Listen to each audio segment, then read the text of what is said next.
The Kabbalistic Cross is your first step into the Western mystery tradition, as well as a practice widely used in many magical systems. It has far more uses than most practitioners realize. Do you want to learn actual magic? Then welcome to the Actual Magic Academy.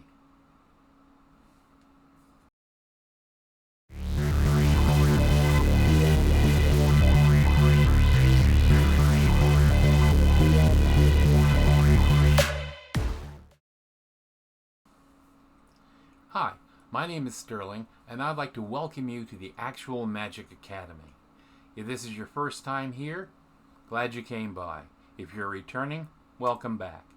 Here we talk about, learn, and teach actual magic, not gags and parlor tricks or anything like that. If this is something that interests you, something you'd like to get into, well, come on along, be a part of this channel.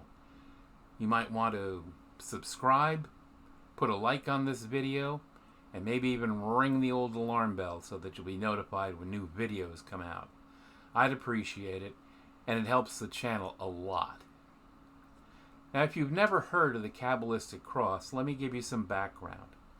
The term comes from the Kabbalah, which is a body of mystical knowledge and correspondences of Jewish, Greek, and a lot of other people's origin. And like all such bodies of knowledge, it's meant to explain the relationship between the eternal and the here and now, the immortal and the mortal. Even if you don't belong to the Hebrew, Christian, Muslim path, many people have found it to be of use. Its teachings come across a lot of different traditions very well. It's been around for quite some time, and because it works, it's everywhere. You may not be credited with, by a lot of writers, because honestly, a lot of metaphysical writers don't always give credit where credit is due. What can you do? The Kabbalah is based on the Kabbalistic tree of life. The Kabbalah itself is a vast area of study and is very much beyond the scope of this video. Suffice it to say that everything in the universe and beyond can be filed into one of its spheres or paths, so that its relationships to everything else can be seen and explored. Now, this is a very basic ritual, one of the very first that students learn. It utilizes the symbol of the cross, which has possessed a significance in magic that long predates the Christian era. Think of it as a kind of basic map. It represents the circular horizon visible from a person's point of view, divided into 4 quarters and 4 cardinal directions: north, south, east, and west. Over time, it came to symbolize the condition of being oriented, of knowing exactly where you are. Now, the title of this video is The Kabbalistic Cross Part 1, Outer Form and Theory. This is because to learn magic, actually to learn anything well, you first have to learn the outer form, the basics, before you can truly learn the reality of whatever it is that you're learning. In sports, these are often called the fundamentals. You have to learn the very basic physical steps to throwing a pitch or shooting a basket before you can really learn to do that thing. No professional basketball player, when they step up to shoot a foul shot, is thinking, well, let's see now, make sure we're not over the line, and then hold the ball just like this, and sight the back of the rim right there, bend at the knees, and so on. They learn these outer forms so well that thinking about them like that would probably throw them way off. It's the same thing with magic. You have to learn the outer form and practice it until it's so natural that I could walk up to you in the middle of the street at high noon and say, perform the Kabbalistic Cross, and you would simply do it, just as easily and naturally as if I had said, hold up your right arm. Once you're at that level, you can learn to do the actual magic. This takes time and lots of practice. If you've watched some of my other videos here, you've heard me say that again and again, and you will again and again. In the decades I've spent teaching students, the most common problem that I've seen is that so many will simply not put in the time required to master the necessary skills. But there's no other way to do it. There are no secret rituals that are going to transform you into a master magician. There's no elder wand made by death. There's no rite of ascension that will substitute for simple, repetitive practice. Just accept it and go and practice. In the ritual of the Kabbalistic Cross, you'll visualize a cross of brilliant light shining brightly within your body. This particular cross symbolizes a kind of spiritual orientation. It symbolizes the intersection of the two primal dimensions, the dimension of being, symbolized by the vertical line, and the dimension of action, symbolized by the horizontal line. The vertical line of being, which is visualized emanating from a sphere of brilliant white light floating just above the crown of your head, moving down through your body and entering another sphere of light, encircling your feet, forms the connection between the source of all, Godhood. It's symbolized by Kabbalists as Kether at the very top of the tree of life, and the here and now, this place, this time in which you find yourself. This is symbolized in the Kabbalah as Malkut, the lowest sphere on the tree of life. Visualizing this line of power running vertically through your body is an expression of the truth that you are a bridge between the upper and lower worlds, a conduit through which the higher spiritual energies manifest here in the material world. Through performing the ritual of the Kabbalistic Cross, you form a conscious connection with these higher spiritual energies.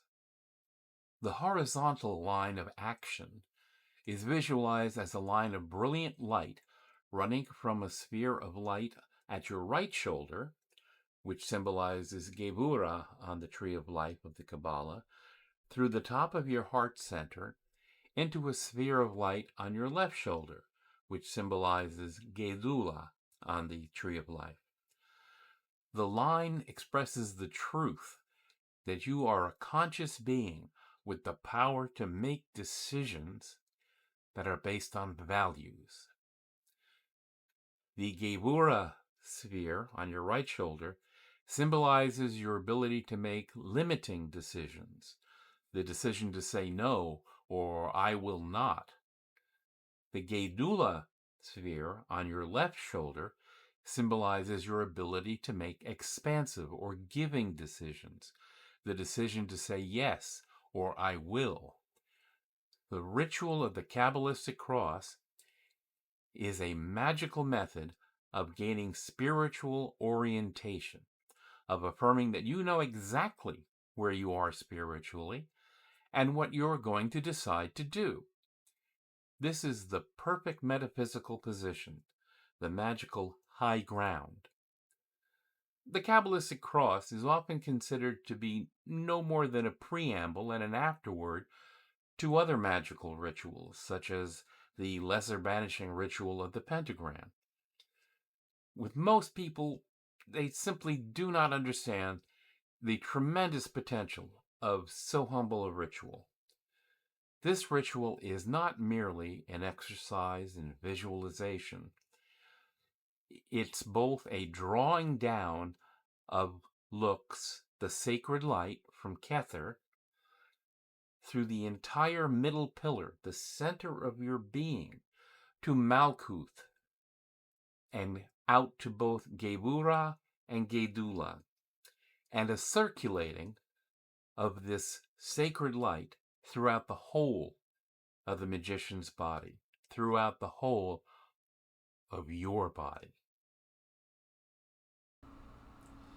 The process of invoking and circulating looks throughout the sphere of sensation energizes the whole tree of life as it exists within the magician's energetic body, circulating out stale energy and replacing it with fresh looks, while simultaneously both feeding and strengthening the practitioner's energetic body. The effect on the energetic body is similar to the combined effects of proper diet and exercise on the physical body. The influx of lux from Kether gives the magician both the energy and the authority to perform the remainder of his rituals. It is the cumulative benefit to the energetic body of the magician that is the most significant aspect of this ritual. Frequent and faithful practice of the Kabbalistic Cross strengthens and develops the energetic body with which we are all born. In most people, the energetic body is weak and underdeveloped. A healthy energetic body is not only essential to magical practice, but also to psychological and spiritual health in general, and can have a pronounced effect on one's physical health. So the Kabbalistic Cross can thus accurately be thought of as one of the primary foundations of the great work of spiritual growth. If you get good at sensing energies of a person or anything really, you'll find that the energy can be seen as particulate as well as a beam or wave.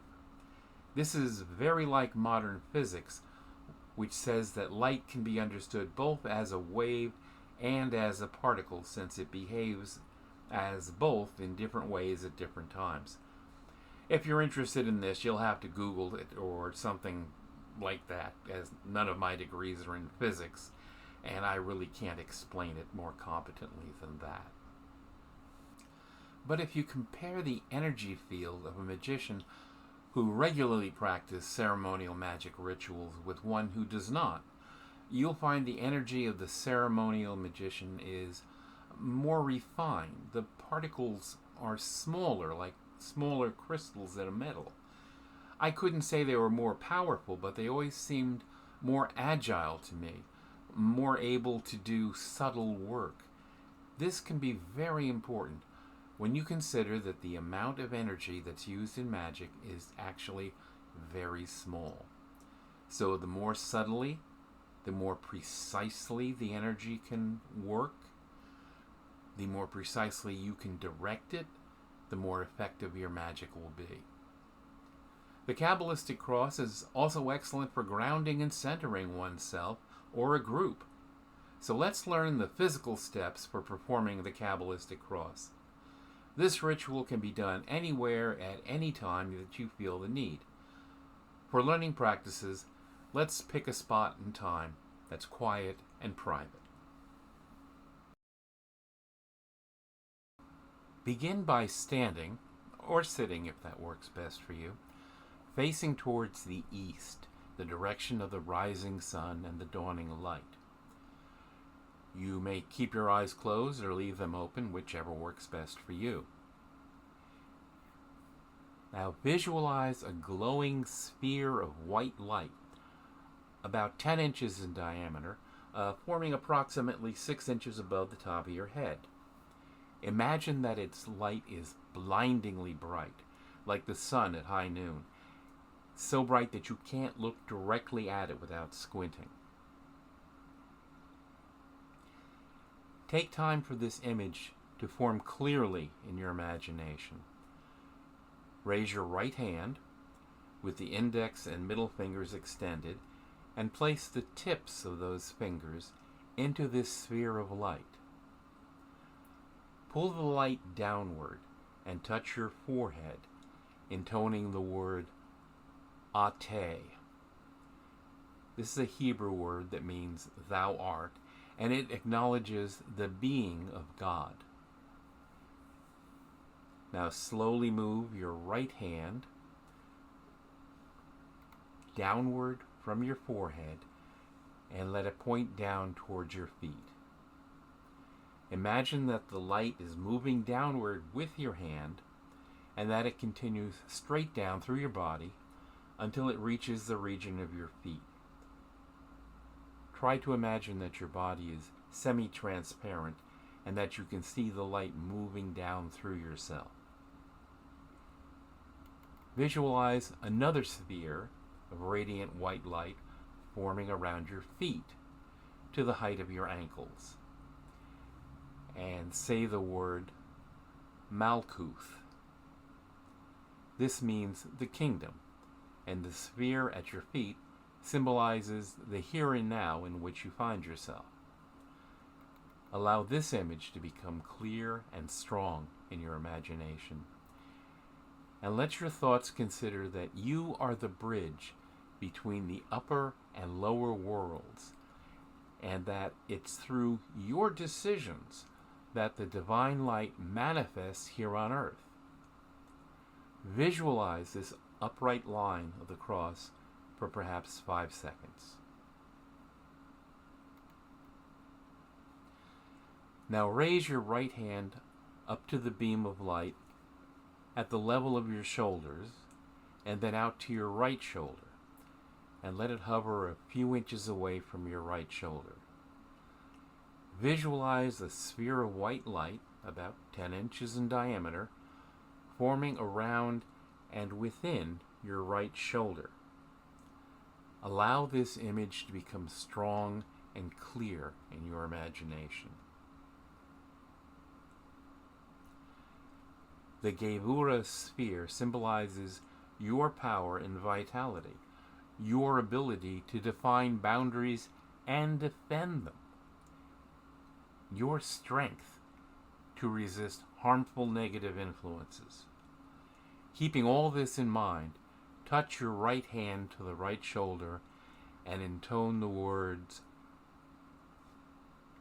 Vegebura, which means the power. Maintaining the visualization of these 3 spheres, move your right hand and let it hover a few inches away from your left shoulder.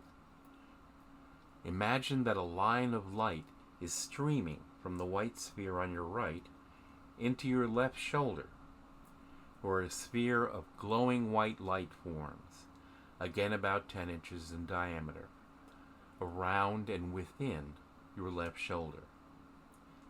Allow this image to become clear and distinct in your mind. Touch your left shoulder with your right hand and intone the words Vegedula, which means the glory. This sphere symbolizes your ability to be giving, loving, compassionate, and forgiving. Move your right hand to the center of your body, where it's joined by your left hand. And visualize the horizontal line of light moving through your chest, connecting the right and left spheres, and intersecting with the vertical line of the cross right in the center of your chest. At the point where the 2 lines intersect, visualize a glowing sphere of yellowish golden light forming. This symbolizes the center sphere that perfectly balances influences from above and below, and from the spheres on either side of it. See this clearly and vividly in your mind, and watch as its light radiates from within you to surround you and illuminate the room in which you stand. Say the words Le-Olam, which means unto all the ages, or forever. Conclude by clasping your hands together, as in prayer, and holding them against your chest at the place where the sphere of golden light manifests. And say the words Aman. This expresses your conscious decision to elevate and shift your consciousness to a center of perfect spiritual balance. Stand for a while and visualize the light of the spiritually orienting Kabbalistic cross glowing brightly within you. See the light radiate around you like a protective sphere, a magic circle of spiritual protection and illumination. Meditate on the symbolic significance of the ritual you have just performed. And that's the outer form of the Kabbalistic cross. Do it often, twice a day at least. It only takes a few minutes once you have the form memorized just a little bit. Now there are many, many versions of this basic Hermetic Western mystery ritual available both online and in books. Many of the online versions simply outline the steps of the ritual without explaining its inner significance, and so people perform it mechanically without a true understanding of what it's really all about. That's a shame, because the Kabbalistic cross, with sufficient familiarity, provides a very potent ritual that clears the mind, calms the emotions, and enlightens the thoughts and decisions of the magician, as well as many other uses. We'll go into some of those in part 2 of this 2-part series on the Kabbalistic cross. As with all magical rituals, the primary purpose of the ritual of the Kabbalistic cross is to tune the mind so that it can begin to pick up higher frequencies or vibrations. But this beneficial result can never be attained by someone who merely imitates the motions and sounds made by the magician without any comprehension of their meaning, nor will results come quickly even to somebody who does begin with an appreciation for the inner significance of the ritual. It must be done repeatedly, on a twice daily basis at least, until the mind no longer has to consciously remember the steps and is thereby free to concentrate on the Hermetic significance while engaged in the performance of the ritual. Teaching the mind the trick of raising itself above the material concerns that weighed it down so heavily, it takes a lot of time and a lot of hard work. Don't be discouraged if you feel that you get nothing out of the ritual of the Cab Cross for a while. Keep at it. Meditate on it. Write down any inspirations or thoughts that come to you while performing it, and study them. Your efforts will be crowned with eventual success.